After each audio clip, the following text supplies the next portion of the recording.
Hi, welcome to me life and more. మా పిల్లలు అస్సలు మా మాట వినట్లేదండి. మా పిల్లలు అసలు మా మాటే వినరు. ఇది చాలామంది పేరెంట్స్ చెప్పే కంప్లైంట్. వాళ్ళ పిల్లలు ఎప్పుడు మాట వింటారు అంటే ఆ పిల్లలకు నచ్చిన విషయాలు ఏమైనా చెప్పినప్పుడు. బట్ అదే కానీ మనం చెప్పే పనులు ఏమైనా చేయమంటే మాత్రం అస్సలు చేయరు.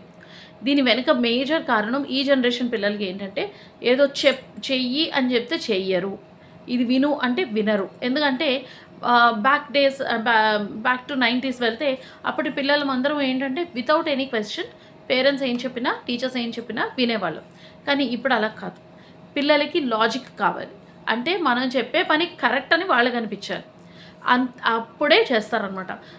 అందరూ ఏమనుకుంటారు, నువ్వు బాగా చదివి నువ్వు మంచి ర్యాంక్ తెచ్చుకోకపోతే నాకు చెడ్డ పేరు కదా, నన్ను అందరూ ఏంటి మీ అబ్బాయి ఇలాగే తెచ్చుకుంటున్నాడా, మీ అమ్మాయికి ఇన్ని మార్కులు వచ్చాయా అని అందరూ అడుగుతారా అంటే, అందరూ అడిగితే నేను ఎందుకు చదువుతాను అంటారు.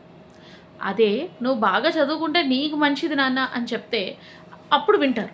నువ్వు బాగా చదువుకో, నీ ఫ్యూచర్ కోసం నువ్వు చదువుకో, అంతేకాని మా కోసం కాదు అనే విషయాన్ని మీరు క్లియర్ చేస్తే డెఫినెట్లీ వింటారు.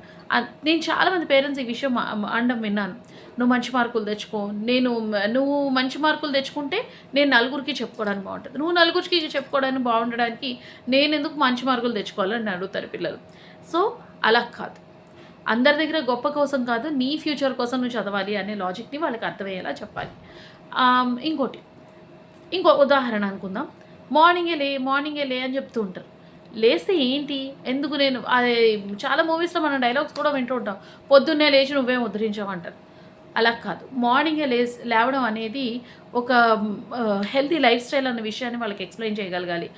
ఎర్లీ మార్నింగ్ లేస్తే early to bed early to rise అనేది మనం అలవాటు చేసుకుంటే ఎంత హెల్తీగా మనం ముందుకు వెళ్ళొచ్చు, అలాగే ఎన్ని పనులు మనకి టైంకి అయిపోతాయి అన్న విషయం వాళ్ళకి క్లారిటీ ఇచ్చి వీలైతే మనం అది కంప్లీట్గా చేస్తూ చూపిస్తూ ప్రూవ్ చేయగలిగితే అప్పుడు వాళ్ళు మన మాట వింటారు. ఈ జనరేషన్ పిల్లలు డెఫినెట్గా వాళ్ళకి ఆ లాజిక్ కనిపించాలి. వాళ్ళకి అది కరెక్ట్ అనిపిస్తేనే మన మాట వింటారు. సో ఇదొకసారి ట్రై చేసి చూడండి. అండ్ ఒక్క విషయం అండి, ఇది ప్లీజ్ నోట్ దిస్ పాయింట్. ఎప్పుడు ఏది చెప్పినా సరే బెదిరించినట్టో తిడుతున్నట్టో చెప్తే వాళ్ళు వినరు. ప్రేమగా చెప్తేనే వింటారు.